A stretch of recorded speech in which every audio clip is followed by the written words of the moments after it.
राजधानी रांची में सेना की जमीन घोटाला मामले में गिरफ्तार बड़गई अंचल कर्मी सहित 7 लोगों को ईडी ने कोर्ट में पेश किया है। 4 दिनों की रिमांड की अवधि खत्म होने के बाद आज सभी आरोपियों को ईडी की अदालत में पेश किया गया है। ईडी ने सभी 7 आरोपियों की 5 दिनों की और रिमांड मांगी थी, जिसे कोर्ट ने मंजूर कर लिया है।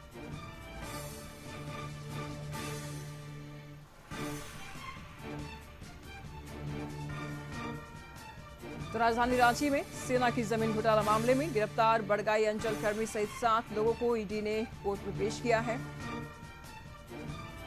और 4 दिनों की रिमांड की अवधि खत्म होने के बाद आज सभी आरोपियों को ईडी की अदालत में पेश किया गया है। इस पर तमाम जानकारी के लिए रांची से हमारे संवाददाता संदीप इस वक्त हमारे साथ जुड़ चुके हैं। और संदीप, आरोपियों को आज कोर्ट में पेश किया गया, क्या कुछ खबर सामने आ रही है?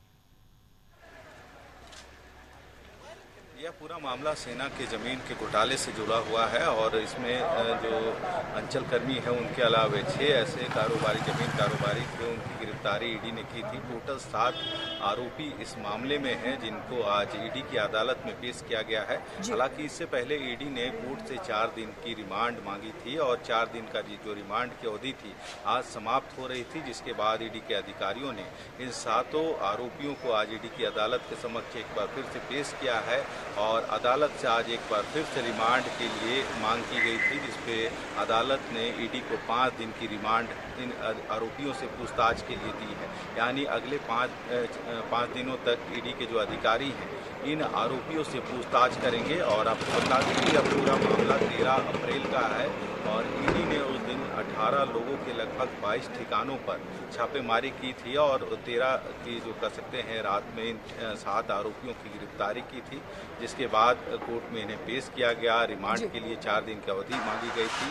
हालांकि जो आईएएस अधिकारी छवि रंजन हैं, उनके आवास पे भी ईडी की रेड हुई थी और उनको भी ईडी ने सम्मन किया है कि वे 21 तारीख को ईडी की अदालत में पहुंचेंगे और ईडी के अधिकारी उनसे भी पूछताछ करेंगे। और कहीं न कहीं जब जो आईएएस अधिकारी छवि रंजन जब रांची के उपायुक्त थे तब से यह जुड़ा मामला है। कई इस सेना की जमीन को लेके इससे पहले भी कई लोगों से पूछताछ हुई है। हालांकि अब देखना होगा आज जो 5 दिन की रिमांड इन आरोपियों को मिला है ईडी के लिए, तो ईडी इन 5 दिनों में इन आरोपियों से और क्या चीज़ निकाल पाती है। हालांकि इस मामले पे ही छवि रंजन जो आईएएस अधिकारी हैं उनसे 21 तारीख को फिर से एक बार पूछताछ होगी। 4 दिन ईडी ने पहले भी पूछताछ की है इन आरोपियों से और आज वो अवधि समाप्त हुई थी, रिमांड की अवधि, जिसके बाद उन सभी आरोपियों को ईडी की अदालत में पेश किया गया और एक बार फिर से 5 दिन की रिमांड ईडी को मिली है। जी संदीप जी, क्या लगता है, क्योंकि लगातार ईडी पूछताछ तो कर ही रही थी आरोपियों से, क्या लगता है इसमें कुछ बड़ी मछलियों का फंसने का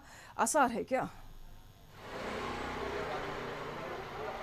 जी, यदि इस पूरे मामले की बात की जाए तो कहीं न कहीं जो ज़मीन कारोबारी हैं, जो ज़मीन ब्रोकर हैं, उनकी कहीं न कहीं संलिप्तता अंचल के कर्मियों या फिर अधिकारियों या फिर जो अन्य अधिकारी हैं उन तक होती है। यही वजह है कि इस तरह के जो कारनामे हैं इन ज़मीन माफियाओं के द्वारा किए जाते हैं। और जिस तरह से इस सेना की ज़मीन की बात करें तो लगभग 4.5 एकड़ सेना की ज़मीन है, जिसको कहीं न कहीं जो ज़मीन दलाल हैं वो और अधिकारियों की मिली भगत से इसको बेचने का काम किया गया था। और इसमें ईडी ने कार्रवाई करते हुए आईएएस अधिकारी जो छवि रंजन है उसके अलावे 18 जो अन्य जगह थे उनके 22 ठिकानों पर छापेमारी की थी। और जो बड़गाई अंचल कर्मी हैं भानु प्रताप, उनके सिमडेगा आवास से कई बक्से ऐसे मिले हैं जो बड़गाई अंचल के संबंधित जो जमीन के कागजात थे वे सिमडेगा के उनके आवास में मिले थे, जिसके बाद उनकी गिरफ्तारी हुई थी। और उनकी संलिप्तता के साथ साथ ऐसे 6 और अन्य जमीन कारोबारियों की इस मामले पर गिरफ्तारी हुई, यानी 7 लोगों की गिरफ्तारी हुई है। 4 दिन ईडी ने काफ़ी पूछताछ की है और कई ऐसे चीज़ उनके सामने आए हैं और किनकी संलिप्तता इन जमीन घोटालों में है या फिर जिस तरह से ईडी की जो कार्रवाई हुई है उसके बाद कहीं ना कहीं आम लोगों का भी जो भरोसा है ईडी की तरफ बढ़ा है। यही वजह है कि ईडी ने भी जो ईडी का जो क्षेत्रीय दफ्तर है हीनू में, वहाँ कई ऐसे लोग कल पहुँचे थे जमीन संबंधित मामलों को लेके, जिनकी जमीन फर्जी तरीके से जो जमीन दलाल हैं या फिर जो अंचल के कर्मचारी होते हैं उनकी मिली भगत से उस जमीन का बंदरबांट करने की कोशिश की गई है। संदीप, आपका इन तमाम जानकारियों के लिए।